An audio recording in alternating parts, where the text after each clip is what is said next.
Olishamiz. Bir mahsulotning biri 1000 so'm, 24 2000 so'm.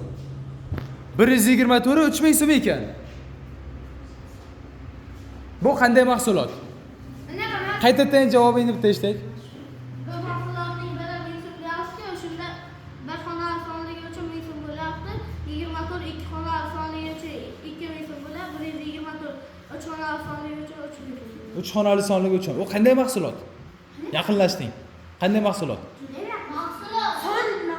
Son mahsulot? Masalan, yaqinlashyapsan qani? Semichka?